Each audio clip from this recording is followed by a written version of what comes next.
Welcome to the Hawkins Observer, a podcast where two half-lifelong friends recap and analyze every episode of Stranger Things as we prepare for the release of the final season this November. As always, we'll give you a scene-by-scene recap, discussing the plot and developments, as well as sharing our thoughts, memories, and reactions. Today, we pick up where we left off as Nancy is in another dimension. Hopper and Joyce are at the same kitchen table, and Mike and Dustin are still without Eleven and Lucas. And instead of Hopper, someone else gets a turn at throwing some punches this episode. So get ready for the most exciting one yet. Season 1, Episode 6, The Monster. Wait. The Monster. I realized at the end of the last one, I misspoke and thought the bathtub was coming up, but that's 7. So I misspoke. I on definitely that. did not watch all the way through to the end of season 1 after last episode. No, not yet. I definitely 100% did do that. Should we should we explain why we're called half-lifelong friends? You might be wondering whether we're like so nuclear and radioactive that we have a half-life. It's not what we're talking about. Yeah, I use that half-life a lot this summer studying geology in Yellowstone. We talk about the half-life of everything. But Mm. I thought that'd be funny because Nate and I are both in our 40s, early 40s, and we met in our early mid 20s. So I thought, at this point, we've kind of known each other for half our lives. So I thought, oh, Yep. that's kind of funny. Yeah. You go Um, back, not as far back as my wife, who is the connective tissue between the both of us. She met Chris first and introduced me to him. yep. We got together. So here we are now doing podcasts. I wonder if Celeste and I'll ever do a podcast together. I don't know what it would be about, but It's called This Is the One, and it's all about craft beer. not. My wife hates craft beer. That's funny. Well, if you're having fun with us, please like and comment and subscribe. We'd really appreciate it. It helps us out. We're having fun either way, so it doesn't matter to us at all. But it would really be nice if you did that for us. Yeah, please do. All right. Episode 6 starts with right where we left off. It's still nighttime. Jonathan's in the woods yelling for Nancy, who's disappeared. What he doesn't know yet is Nancy has just slipped into the upside down through a portal at the base of a tree. They're yelling for each other and they can kind of hear each other even though they're in two different dimensions. Jonathan then spots the portal at the base of the tree and he shines his light on it. Uh, Inside Nancy in the upside down, she stops yelling because she's come face to face with the monster and she stops yelling for Jonathan and hides behind a tree. And Jonathan, gets down on his knees with his flashlight and he looks like he's about to pull a Nancy and actually go in after her. But just as he's about to go in, a hand appears through the slime. It's Nancy reaching through, and Jonathan pulls her to safety. Essentially, she lands on top of him. And as they're hugging on the ground, shocked at what's just happened, behind them, the tree portal just self heals. The bark just reappears over the opening, and it was as if it was never there. Roll intro credits. Yeah. So many questions about this new dimension that we've just discovered for the first time as a visual. The fact that they can hear each other is interesting, but Mm-hmm. from Nancy's side, there's this weird kind of echo, but it's not a full echo. It's almost like an echo that gets interrupted every so many beats. It's weird. I've kind of paid attention to that sound. I just love the sound design of the show, but Same. is it the portal that is like the how they're able to hear each other, or is it just the fact that they're so close to each other in the kind of the time space thing? We don't know. But thankfully, we get a quick resolution to this. Nancy's not stuck there. She gets out pretty quickly, but Right. as we'll see, it definitely leaves a mark on her It emotionally. almost it almost sounds like if you've ever tried yelling underwater in a swimming pool, like it does get cut short or seeming, it's obviously muffled, but it's kind of like they're hearing each other through some sort of water filter or something. Yeah, I don't it's know. clever design. but they finally make it out and they totally platonically are just hugging horizontally on the ground. So after the intro credits, next we are in the car with Steve and Carol and Tommy, and per usual, they're just giving Carol and Tommy are giving him a hard time. Steve can't figure out why Nancy was acting weird, and they tease him to the point where Steve actually just yells like "shut up" or whatever. He gets angry. Steve parks outside Nancy's house, makes them wait in the car essentially, and he scales the wall again to her bedroom window, just like he did before. He looks in and he sees Jonathan sitting on Nancy's bed, kind of putting his arm around her. Eh, Yeah, from the back so that they don't see him. And correct. he, that's literally all he sees is just Jonathan's arm around Nancy, kind of like putting maybe a cardigan on her jacket or something like that. Yep. Um, but they're not sitting all that close. It doesn't look like they're doing anything, but Steve is shocked to say the least Right. what he's seeing. Obviously recognizes Jonathan from behind even, but he is, yeah, he doesn't even really look angry in that scene. He just really looks surprised. And you Yep. can you can also assume he's probably hurt to some level too. Yep. All the emotions. We cut to Hopper and Joyce who are vertical at the kitchen table. And then Joyce is just trying to get him to explain, like, what did you see on the inside of the lab? And Hopper's like, you want me to re-explain the upstairs or downstairs? So Hopper starts explaining the lab. Uh, he says it's clear they're doing experiments. There was a kid's room. He could tell that because it was a very small bed. There was a drawing on the wall, a stuffed animal on the bed. And Joyce starts kind of questioning the drawing, like, what was the drawing like? Was it good? And he's like, it was a kid's drawing. Stick figures. And and then Joyce is like, if it was stick figures, it wasn't my Will. And she shows Hopper a picture that Will's drawn, how talented he is. So Hmm. then they're like, okay, so Will is not the one, or he's probably not in the lab. And then Hopper's like, what if this whole time I've been looking for Will, but I've been chasing after some other kid? Yeah. He mentions that the drawing says 11. The kid in the drawings labeled with 11, and then Uh-huh. taller the taller stick figure says Papa. That doesn't ring any bells for him because he's not encountered those names yet. Not yet. But Joyce latches on to that right away, that if it's just a rudimentary kind of stick figure drawing, then thankfully that's not Will being trapped in there, because Will is a very talented little artist and uses lots of different devices in his art that would never let a stick figure. So, but you can tell the wheels are turning in Hopper's mind that there might be another kid that he has some inkling about. Right. From there, we cut to Nancy, who is their home, but she's in the shower after having been birthed out of this slimy tree. And while she's showering, she's having flashbacks of what she had just seen, the monster in the upside down. Um, After she gets out of the shower, she enters her room. Jonathan's still there, but he's unrolling a sleeping bag on the floor, like in preparation of staying all night because what they just saw really freaked them both out. Jonathan even says, I mean, I can go home if that's not okay. And they both agree that they're like, no, we don't want to be alone right now based on what we just saw. So Jonathan hops in the sleeping bag. Nancy gets in bed. And only after a few minutes, Nancy goes, can you just come up here?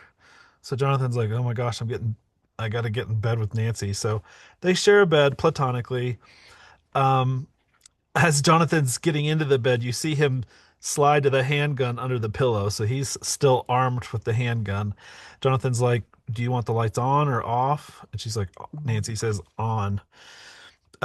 Jonathan says, it can't get us here. But Nancy's like, you don't know that. And then the scene ends with them both looking very worried. Yeah. Yeah, there's two different things happening in this scene. One, you can see the toll that it's taken on Nancy specifically Hmm. emotionally. She looks like she had seen a ghost, and actually in reality he saw something worse than a ghost. Right. Even just being in that other dimension really messed her up bad. But Yeah. then the other thing that we're seeing is Jonathan kind of caring for her, but obviously trying very hard not to cross any boundaries, um, which is something Nancy's probably not used to. But he's taking care of her, and you can tell there's no real tension in this episode relationally, uh, at least, even though everything looks like it would be. Right. Um, the sharing a bed and everything. She's under her covers and cuddled up, and Jonathan's just very kind of stoically sitting on top of the covers, and Right. they're just trying to be close to each other for posterity and safety. Safety. Yeah. It's interesting that we were not given an explanation how they snuck into the house, but we're at the Yeah. same time at this point we don't really need one because we just assume, oh, it's the Wheeler's house. They don't know what's going on. Nancy's room might as well be a portal to another dimension because stuff is coming and going out of that room all the time without anybody knowing. That's such a good point. The only thing she doesn't have is an elevator. Okay.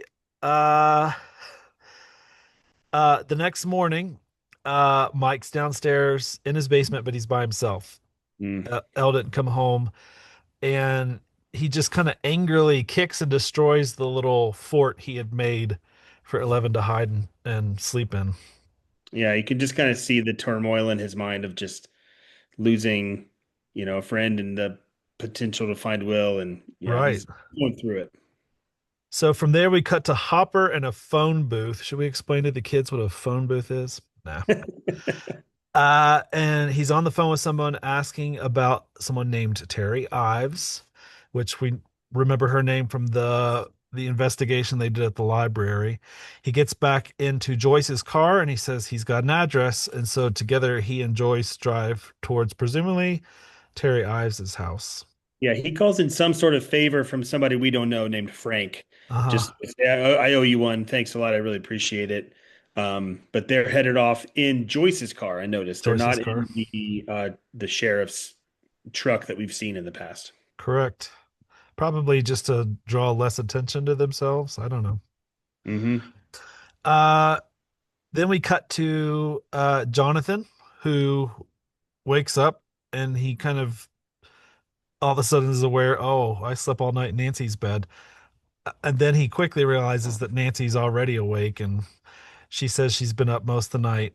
She says, every time I close my eyes, I keep seeing that thing wherever I was, that place. I think it lives there. It was feeding there, feeding on that deer. And then she's like, if that thing's eating there, what about Will and Barbara? Essentially, you can kind of read that. And Hmm. then Jonathan assures Nancy that his mom had just talked to Will, so it's not feeding on Will. And if Will's still alive, let's conclude that Barbara can still be alive. Nancy says we have to find that place. But she proposes rather than go back into the portal, they draw the monster out of the tree, out of the portal with blood, because we are starting to figure that this thing is somehow attracted to blood. They're interrupted by Nancy's mom banging on the door, inviting her down to breakfast. Um, Scared them, like they weren't expecting a knock, and then the camera pans down and we see that they were so scared that they'd grabbed each other's hand. They were briefly holding hands. Yeah. Well, and I think it's funny that actually the what Nancy's mom does is actually rattle the door handle. Oh, right, right, right. Honestly, thinks your mom doesn't knock, Oh, right, which it took me about three watches to kind of notice the subtle comparison here because in the last episode, I think it was the last episode, we saw Joyce knocking on Jonathan's door, kind of asking permission to come in when he was kind of all by himself or whatever. Or maybe she was about to knock but didn't, right. something like that. And Jonathan's kind of taken aback that her mom would just barge in. Um, but anyway, uh, yeah, Nancy's idea about the beast feeding frightens her, Will and Barbara, because Jonathan's like, well, that doesn't necessarily mean that he's eaten them. And she goes, but that means that she's trapped in that place. So like Nancy was there for a minute or two, Right. really messed her up. And so she's like, Barbara's been there for days, 4 or 5 days at this point. Yep. Like you can tell the urgency that she's feeling of like, we have to, this can't wait. We got to do Right. this right now. Yep. Uh, and yeah, them making physical contact with the hands again feels more fear induced than it does romantic, but you can certainly tell they trust each other. I mean, with what they've been through, their partnership is growing, Right. uh, even if just a slight little bit romantic, but it's mostly just trust and fear and commonality of mission than it is anything else. When two people have gone through such a tragedy, they just often, I think bond so quickly and Yeah. because they're, no one, so few other people can relate to what they're going through. Yeah, it feels inconsequential that they're a boy and a girl. Yeah, It's more just their partners, but yeah. that's a good way of putting it. We cut to a very interesting scene. It starts with classical music playing, which is kind of strange for this TV show. Mhm. But we quickly realize it's at the teacher, Mr. Clark's house, and there's a knock at his door. He opens it, and we realize it's the scary lady from the lab, same lady who point Bang, blank bang. shot Benny. But she sits down on his couch and she presents herself as like some sort of ambassador for the sciences, and she's looking for bright students to participate in a newsletter about AV clubs. The goal being, she says, that her organization wants to connect kids from all over the state to pursue careers in technology, kids that would make Indiana proud. That's a great, Yeah. believable story. Yeah, she's very convincing as a kind of door-to-door salesman. She looks very professional. She doesn't draw any suspicion in Mr. Clark's mind, and probably wouldn't be suspicious of her if we hadn't already seen her too. Hmm. Very convincing. But we're putting the pieces together that in the last episode, Brenner says she was there. Uh-huh. He knows that the kids are, he knows that that 11 has found some other kids. Yes. And the connection with the radio gives them ideas that they might be these kind of kids in, Hmm. involved in radio and audio visual. And, in the early 80s, technology was not what it is today. Sure. So they were taking kind of a special interest of kids. And then at the close of that scene, this lady asks Mr. Clark, "Do you know any kids who might be interested?" Obviously, um, kind of preying on his um, naivety to the situation, Right. leading her and in turn Dr. Brenner and the rest of the lab to the exact boys that they believe 11 might be with. That's right. From there, we cut to Dustin, who is riding his bike to Mike's house. And in Mike's basement, he and Dustin end up just hashing everything that just happened yesterday with he and Lucas's fight and 11 casting Lucas off of Mike. And Mike is convinced now, the day after, that 11 was just trying to protect them. Mike regrets yelling at 11. Uh, then they start casting blame, and Mike's like, this was Lucas's fault that she ran away. And Dustin counters with, no, all three of you are being a-holes. He's like, I was the only reasonable person there. Yeah. And then Dustin gets to the point. He says, the fact is, you drew first blood. You're the one who punched or pushed Lucas first. So you have to go to his house and shake his hand. Mike doesn't really want to do that, but Dustin threatens him, like, you have to, or we get to kick you out of the party because that's just the rules. And Mhm. so Dustin throws Mike his backpack, and Mike's like, where are we going? He's like, we're going to go get Lucas, and then we're going to find 11. So that's Dustin's mission at this moment, is reconciliation with Mike and Lucas. But then he says, and then we're going to go find 11. Yeah. Yeah. Dustin actually is kind of right. He was the only one. He was kind of being the mediator, the level-headed one. Right. And He did try to separate them while they were fighting. And he lays it right out to Mike. Like, I didn't ask you permission. I didn't ask if you wanted to. You have to. Yep. Or you can decide if you want to banish yourself from the party by refusing to do it. And Yep. there's such a code of conduct that Dustin sticks to that Lucas and Mike probably up to this point have all agreed to. Right. So Mike is like, okay, we have to do this. Mm. That's how friends used to play together. If With you're under the age of 25, you probably have no idea that kind of friendship, but there used to be a code of ethics and you stuck to it or you paid the consequences. yeah, how interesting. Um, from there we cut to Dr. Brenner. He's walking into Eleven's cell, and for several scenes now, she's just seemed more and more timid and just obviously not well in the lab. Dr. Brenner hands her a plant and says, "Today we make history. Today we make contact." And we're like, what does that mean? But it quickly cuts to 11, who she's on her own. She's outside walking somewhere. She walks up to a pond and she tries to put her blondie wig back on, but it just looks disheveled at this point. So she takes it off. She looks very upset at everything that's just happened. And she's so upset she yells, but it's such a loud yell that it causes a disturbance in the pond. Mhm. Yeah, she's angry.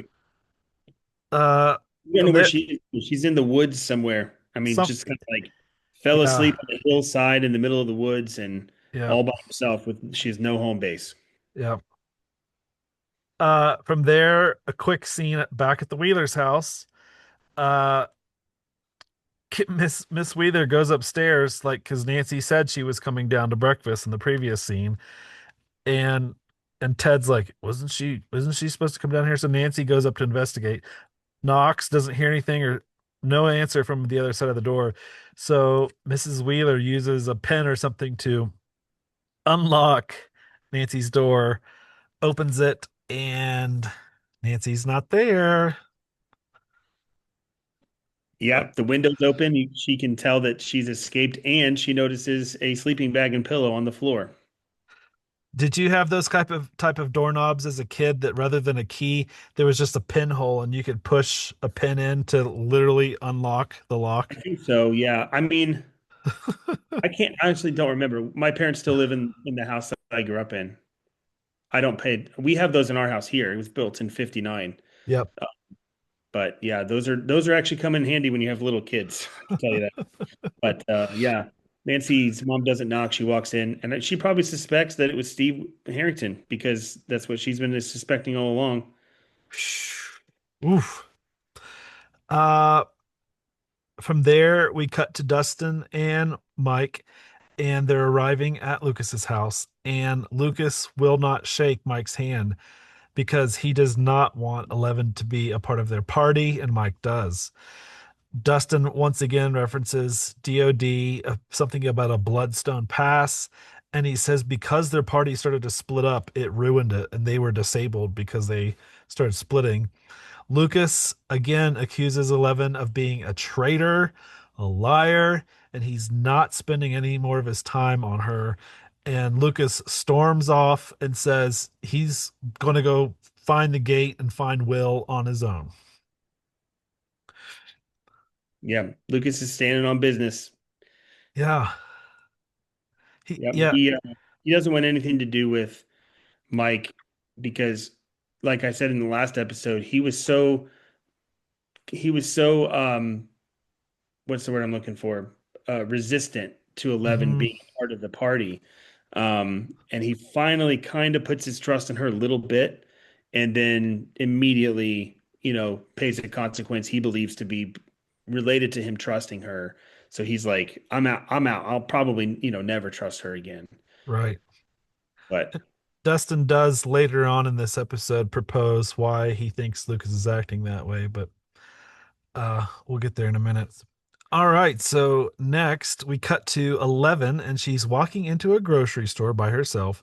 She's not wearing her wig. She's still wearing the dress, but she's a shaved-headed little girl.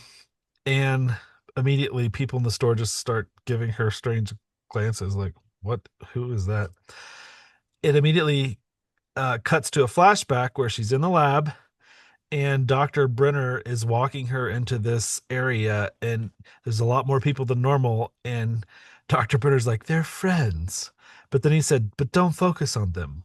Focus on what's in here, like last time. And then, as she's about to be lowered into the deprivation tank once again, he says, whatever it is, it can't hurt you. Not from there. It's reaching out to you because it wants you. It's calling you. So don't turn away from it this time. I want you to find it. Understand? So she descends into the tank, wires on, helmet on, and immediately something closes her field of view, a door slides, and immediately she's in a giant black void. From there, it cuts back to her in the grocery store. There's a nice manager just asks 11, are you lost? Or is your mom and dad here? And she doesn't take well to that. She calls him a mouth breather. Then she starts walking down the frozen aisle and she spots the Egos and just starts taking boxes out of the freezer. And the manager's like, we should call the police. Yeah, call the police. 11 starts walking towards the door, and the manager's like, you stop. You got to pay for those. You got to pay for those. 11, using her mind control, causes a shopping cart to come out in front of him. He gets around it. The manager starts yelling, thief, thief. And before he can walk out the front doors, 11 has slammed them behind her, and glass shatters everywhere. And it's pretty clear that she'd been using her powers to steal some breakfast.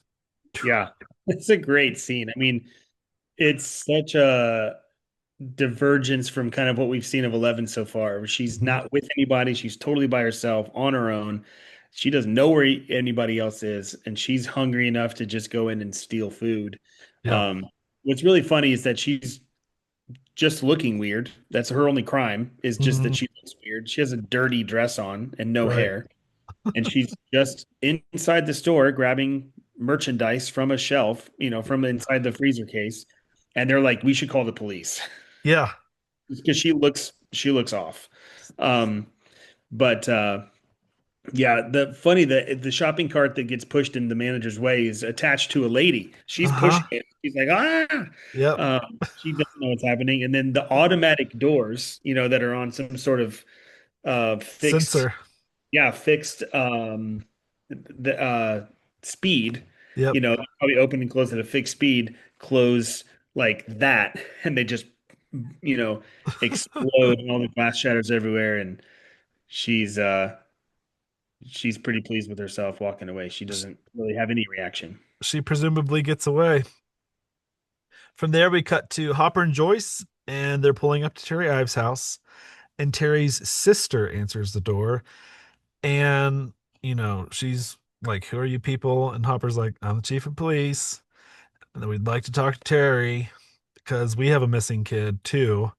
And the sister says, you're about 5 years too late. Uh, they try to explain to Miss Terry why they're there. Joyce and Hopper are trying to talk to her. She's completely unresponsive. Uh, they want to talk about Jane. They want to know, when was your daughter taken and what was your relationship with like Dr. Brenner? And Hopper just goes to the sister, like, what's wrong with her?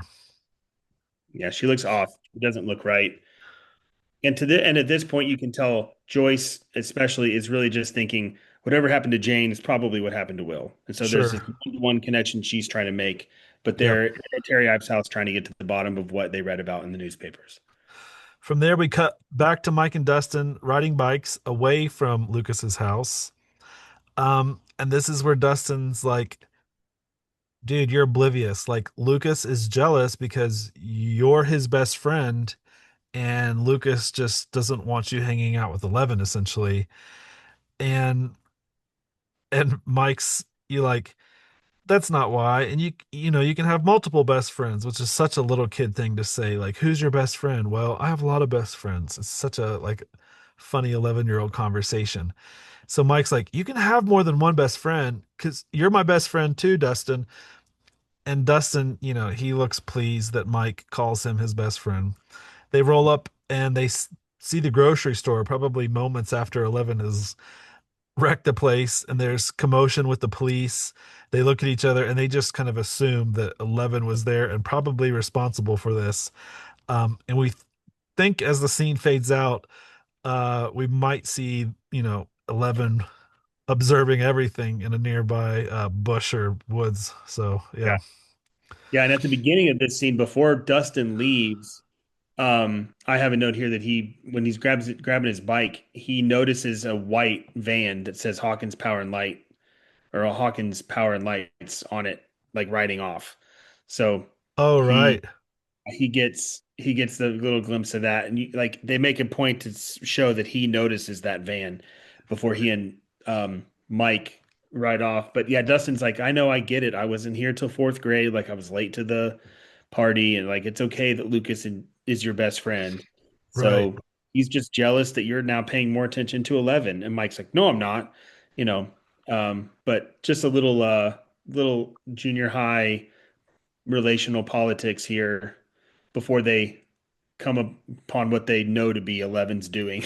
There's a big commotion, and it also shows the proximity of where that grocery store is, just kind of just outside of their neighborhood, Sure. probably the closest store. So Eleven's not that far away, even though Hmm. if you remember that whole journey they took in the last episode, they walked forever, but she was circling them back around to the house.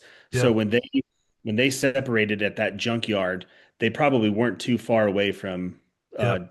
Mike and Dustin's neighborhood, and that grocery store is probably the closest kind of convenience store, small grocery store to where they live. That So makes everything's sense. kind of happening all right there.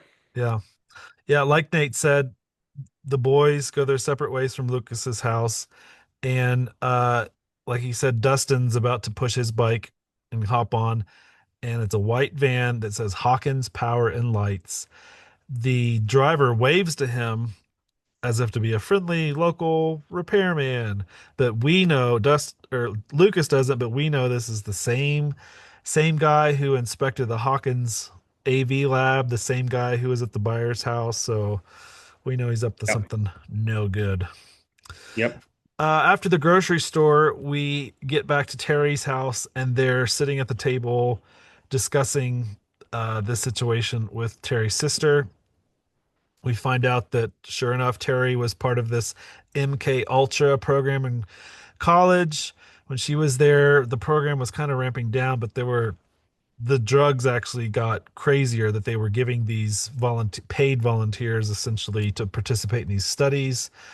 Um, Hopper super suspicious, but Terry's sister just I don't know. I guess she's been living with this mute person for years and years, so she says to Hopper, "You and Terry would have gotten along just because Hopper's suspicious of the government."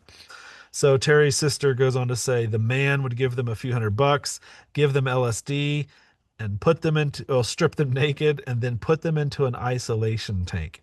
It's not something they were forced to do. Like they were getting paid to participate in these studies. But at that time that Terry was there, she didn't know she was pregnant. And Hopper and Joyce are like, she was pregnant.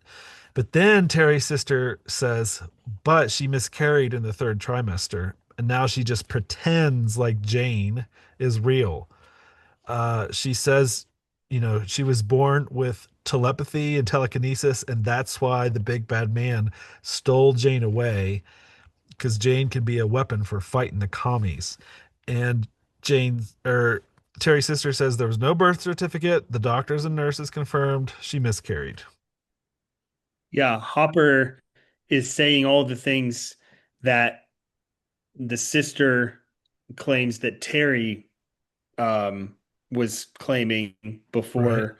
before she stopped being communicative. Like, okay, they said that, but and then I think Hopper says somewhere in there about Jane being stolen away. He was like, well, but they could fake that, right? And the sister's like, I told you you would have gotten along. Yeah. Like all these questions that Hopper's asking are right on the nose of the things that Terry was claiming. Uh-huh. So Hopper obviously has some reason to think that beyond just the newspaper articles, um, just with what he knows about the lab lying and all that stuff. But it's a sad scene to be in that house with there's a nursery that she takes them to Right. where they had this conversation. Like she's always kind of kept this here for 12 years, assuming wondering if she'll ever come back, and it's like, Yeah. it's uncomfortable scene, but Hopper, like I said, is kind of pushing the button that Terry Ives was claiming all this time, and the sister's just sitting there smoking the whole time. Like you would have gotten along. Her sister's not suspicious at all that there was some cover up. Whatever she's been told happened to Terry, she just believes at face value, essentially. Yeah, and Joyce asked for a picture too. That's when she's like, "Do you have any Oh, pictures of Jane?" And that's when that's they when find out. like, I don't think you guys understand all of these drugs and all of this experimentation. Like the pregnancy couldn't survive that. That's right. A quick scene from there, we see Lucas is pushing his bike around. He strapped a compass to the handlebar in order to lead him to the supposed gate. And the needle leads him to a fence, which we find out is the Hawkins lab. He just starts pushing his bike different directions along the fence in order to try to figure out which way the compass think is north, which is hopefully pointing towards the gate. From there, a fun scene. We cut to Jonathan and Nancy in an army surplus store. They're there to buy like nails and stakes and a hammer. They find bear traps. They buy one of those. They got a gas can. And then they ask for 38 bullets for his 38. And the guy at the register just starts checking them out. And he's like, what are you kids doing with all this stuff? And Nancy's like, monster hunting. And it's as if the guy, that's the 10th time he's heard that today. Like, oh yeah, monster hunting. Um, they start to load the supplies in the back of Jonathan's car when someone rides by and sees Nancy, recognizes her, and says something like, "Hey, Nance, looking forward to the movie."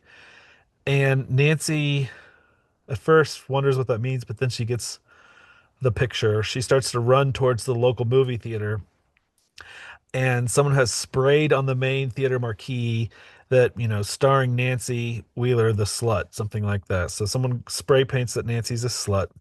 She keeps walking. We hear the sound of the spray can nearby, and we see Steve and company in the alley.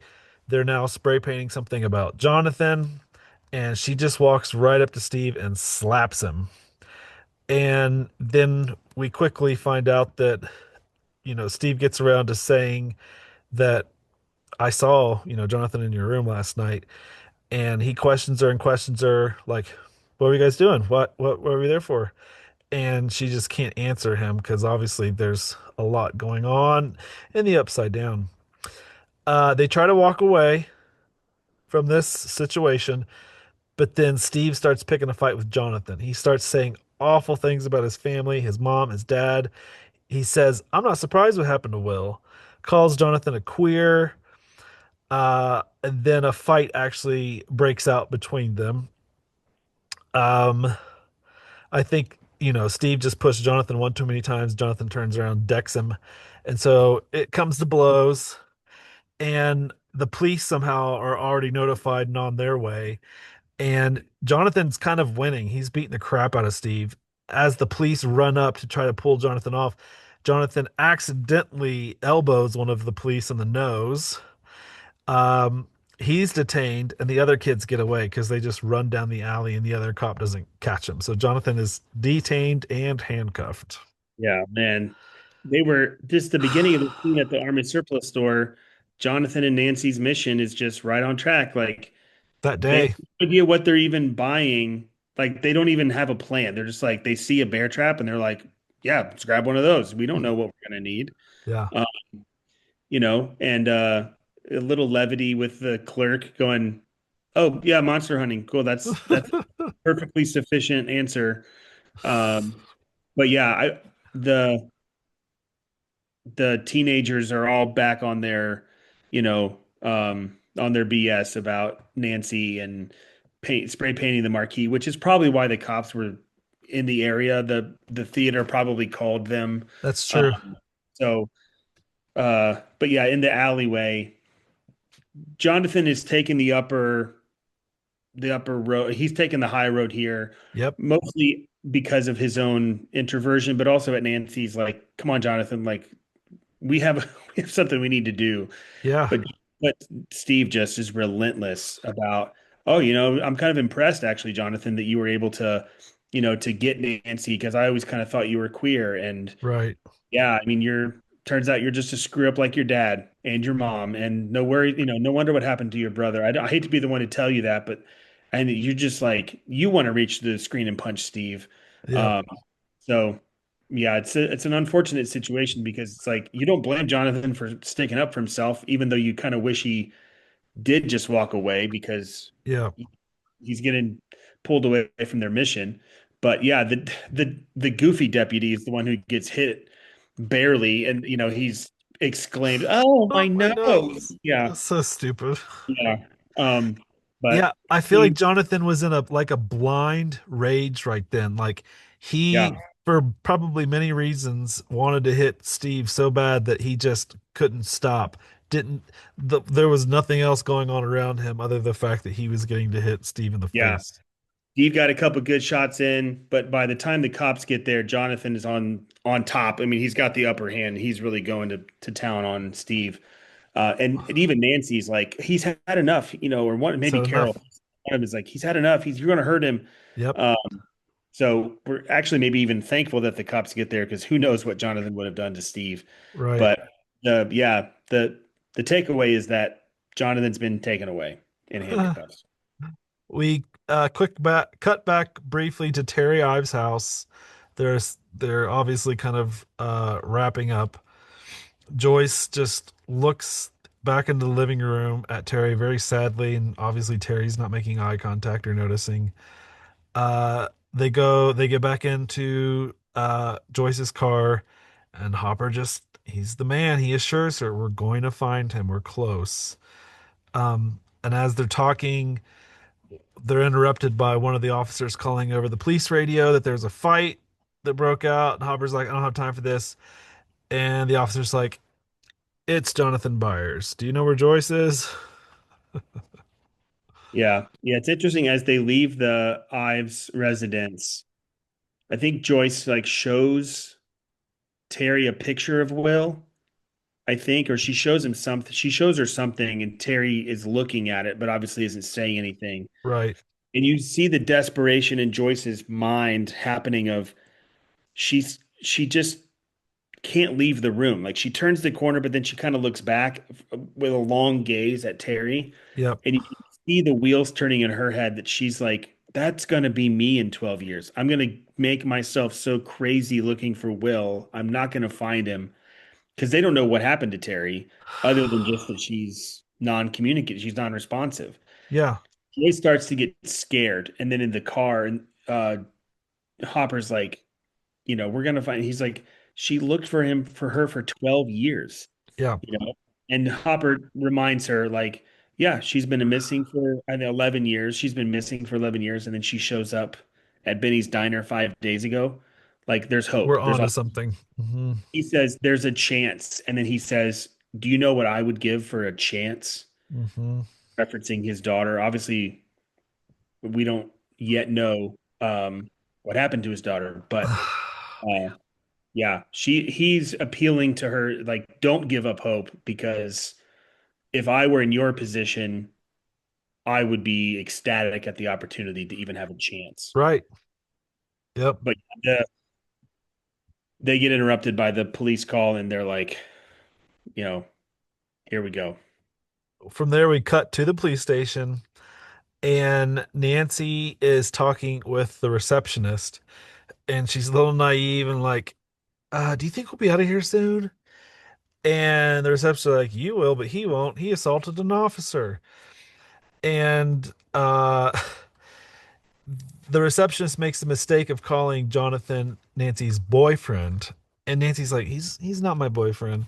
And the receptionist is like, she says, there's only what does she say? He says, "You better tell him that." You better tell him that because only love would make someone do something that crazy and stupid." So basically, to her face, she calls Jonathan out like he's in love with you. That's why he's that stupid and crazy. So she goes back to sit beside him and has like a frozen bag of something to put on his face. And Jonathan, even though he's in like a really bad spot, he still looks at Nancy in that moment and can tell her mind is thinking about something else. And he just goes, "Everything okay?" And she's like, "Yeah, everything's fine." Yeah, what an what juxtaposition of him having, and the receptionist is getting the ice while she's talking with Nancy, and she literally just has like a dish towel and like an ice cube tray that she's taking out bare ice cubes and putting in this towel. Yeah, Uh, Such a 19, like they have a little mini freezer on the counter just for ice yeah, for fist fights. But that Jonathan's concerned about Nancy. yeah. Okay, this next scene is a doozy. It cuts back and forth a few times between Mike and Dustin and Lucas, what they're getting into. It opens with 11. She's in the woods. She's eating lots of Lego My Egos by herself, and she hears Mike and Dustin yelling for her by name. Uh, but then rather than find her, the two bullies find Mike and Dustin. And Mike and Dustin drop their bikes and run because they can't bike through the woods. It's not suited for that. Meanwhile, Lucas is still trying to use his compass to point towards the gate. It's in the lab, he thinks, but the compass is starting to go crazy. So he climbs a tree. He gets out his binoculars from Nam and he sees a big old army truck. I think it's rolling in. And then he sees some of those white Hawkins utility vans filing out of there in a hurry. Same one that was outside of his house. Quickly back to Dustin and Mike. They're chased all the way to the quarry where they are cornered by the older bullies. Dustin goes DOD on one of them and tries to swing a stick at Troy, but Troy just outmaneuvers him and grabs him and has a knife to Dustin's throat. And Troy says he's going to cut Dustin's face if Mike doesn't jump into the quarry. Dustin's like, "Don't do it, Mike. I don't need my baby teeth that bad." Or I don't need my teeth that bad. So Dustin's like, "Don't do it, Mike." The other bully even tells Troy that don't make Mike jump. That's a really bad idea. So Troy doesn't hear any of that. He starts to count down from 5, threatening to cut Dustin's face. Counts down, and on 1, Mike jumps.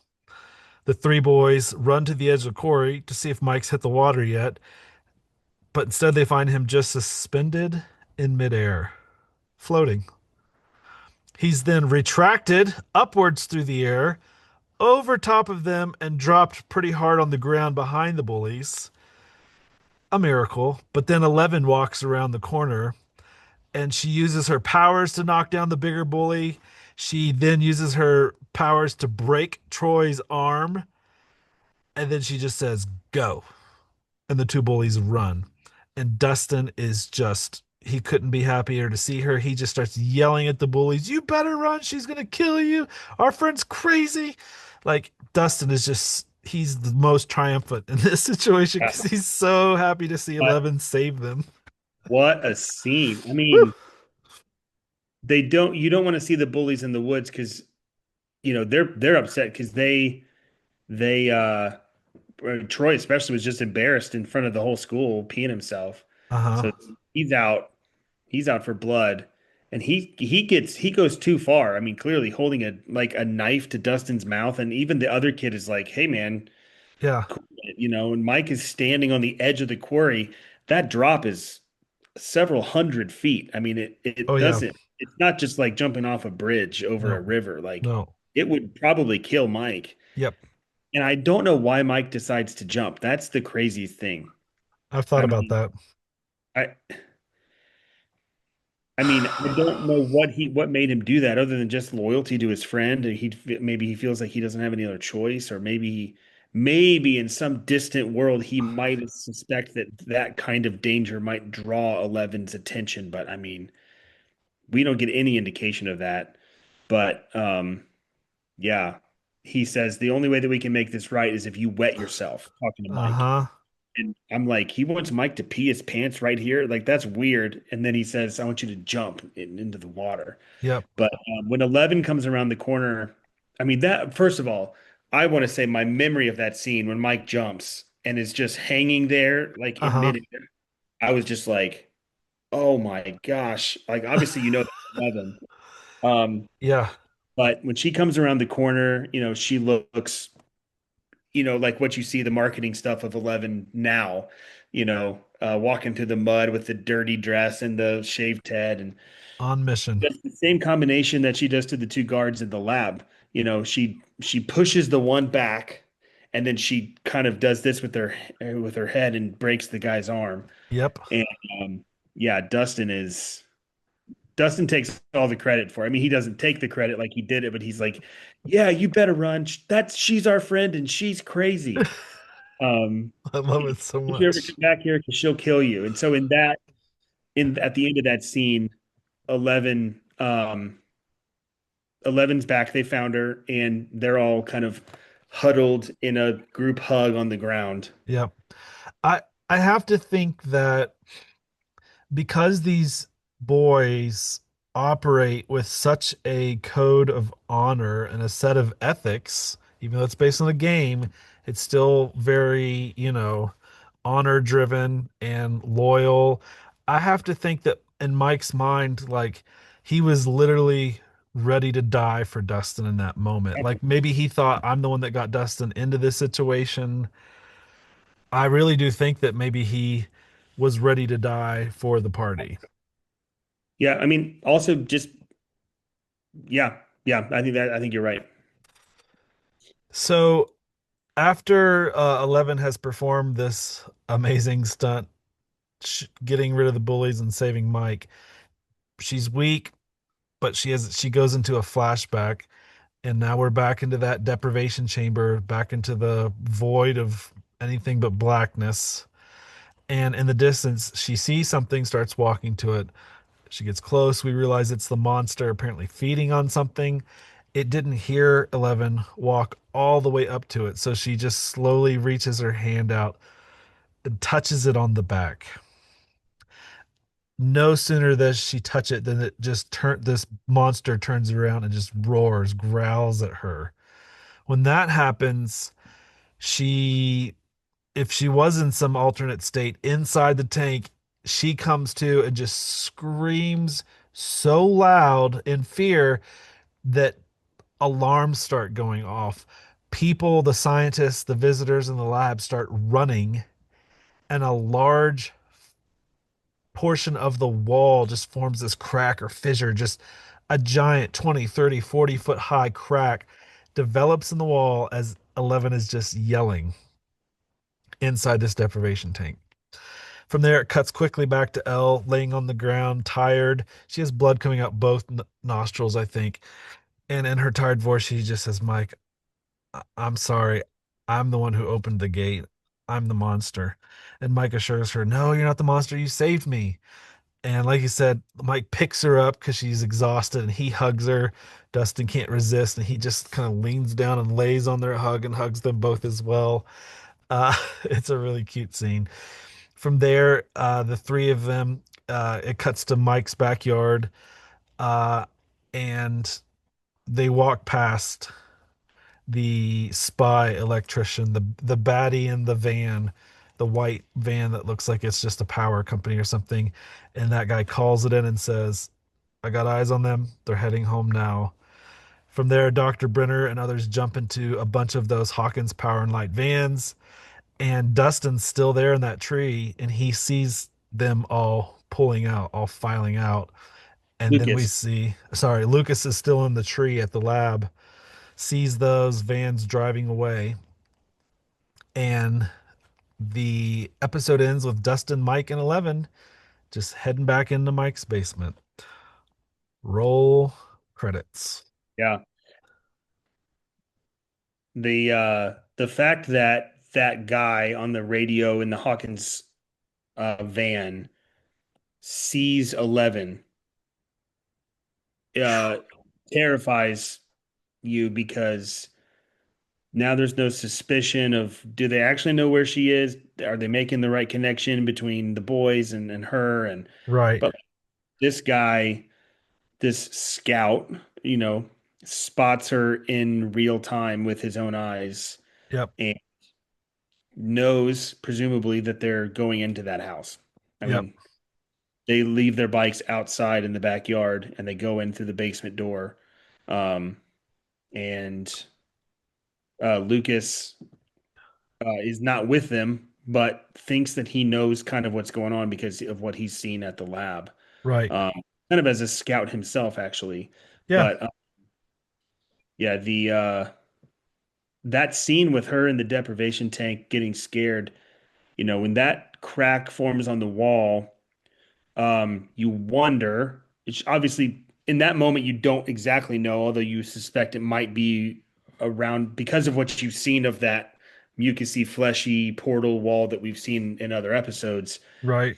You wonder if maybe that's what it was, but then she confirms it and says, "Mike, I'm sorry, the gate, I opened it. Yep. I'm the." Um, but yeah, it's interesting in the deprivation world, that void that she's in, she makes contact with it. It doesn't notice her presence at all. Right. So she touches it, and then obviously it does and frightens her so much that she, whatever power she has is yet to be controlled because just her raw fear and emotion and screaming is enough to totally break everything. Yeah. Dr. Brenner had said, like, what did he say earlier about this thing? Like, don't be afraid. It's looking for you. It can't hurt you in there. Um, yeah, it's strange that 11 had to get all the way within essentially touching distance. And Yeah. this thing might not have ever even, uh, might not have ever noticed her had she not reached out and touched it. Yeah, and it makes you wonder what they were trying to make contact for. Because he's like, today we make contact. Like, why? History. Yeah, today we make Why? history. Well, he says today we make history because we make contact. He Yeah, mentions the contact, which is why I think she touches it. right? But it's like, why would you? I mean, if you're trying to learn about it, do you need her to touch it? Or are you, or maybe he wanted her to touch it and then kind of stay there and see Mm-hmm. what happened. Mm-hmm. But she panicked before anything else could happen. Yep. Uh, but yeah, it that left me wondering what was that for? Right. Um, and obviously they didn't expect what happened to happen. Her kind of panicking in fear and um, opening this gate. Um, you get the impression that they had no idea what she was capable of or what would have happened either. And Dustin, excuse me, Lucas, like you just mentioned, he kind of puts two and two together. Like, why would those vans be at the lab? Why was one just outside my house? Why are they leaving in a hurry when my compass thinks that there's some sort of portal or gate in here? So Dustin starts, I mean, we assume that Dustin's like, "Oh no, the something bad's about to happen at my house or where I last saw one of these vans." Yeah, Lucas. Oh, I don't know why I keep calling him Dustin. Dang it. I think it's because uh, just a little behind the scenes for our viewers, we do share a note, and I think it's you had put Dustin in one of your notes. I think that's what it was. Oh, right, right, right. Yep. You just keep calling that back. But yeah, Lucas is help. I mean, he thinks of himself as going to rescue them because he's got eyes on what is actually happening, Yep. and um, it's gonna try with you know Yeah.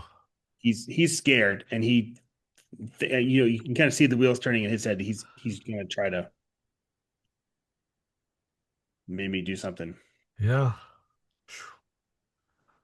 Well, I mean, it's crazy to think there's only two episodes left um, in this first season. that's true. Remember, as we watched these in real time, I think we probably watched four or five, like back to Yeah. back, right at the very beginning, and then we watched these kind of over the next day or two.